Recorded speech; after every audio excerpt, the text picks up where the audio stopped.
Hi, Vince Owen here, head golf professional at Horizons Resort, up in my absolute favourite part of the resort there, which is the practice tee.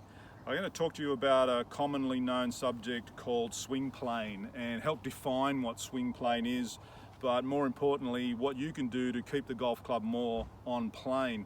And plane is really nothing more than saying the golf club that comes at that angle, the shaft that's coming at that angle, we are looking to try and swing the golf club at that angle to the earth for as long as we possibly can. So looking at my little setup here, what I've got is a couple of shafts shoved into the ground at approximately the exact angle that this golf club is at. And I'm going to grip the golf club halfway down the golf club, so there's a little bit sticking out the end here. And you're going to be aiming this end of the club. That's why I want you to be able to have a little bit pointing out the end there. So now the club will be 6 inches off the ground. We're going to swing the golf club back, and at some stage this shaft will be parallel to the rope that's on the ground. And at this point in time, the toe of the club would be perfectly vertical, straight up there. The next move we'd make would be to hinge our wrists, and this shaft would be parallel to what you see there. Now the golf club would go on from that location. We're now talking about what it's got to be like halfway down. Halfway down, we're looking to try and marry these up as much as you possibly can.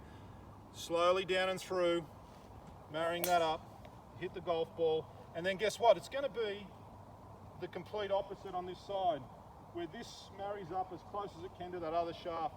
Hopefully you can see that from that angle there. So if you can get yourself a nice straight edge and 6 inches of golf club here, really all we're doing is we're trying to point this end of the golf club at the rope, go through on the opposite side, and if you can get my body out of the way, this end of the club would point at the rope again on the ground. Now you can put two clubs on the ground to create a straight line, doesn't really matter. So all the time, if this is pointing at the rope, the club's on plane. Down and through, if it goes out at that angle, then the club is on plane. And hopefully that really strange subject called plane, and no one really understands it as much there, is easily explained by saying point this end of the golf club at the rope on the ground. You're going to have the golf club swing on plane.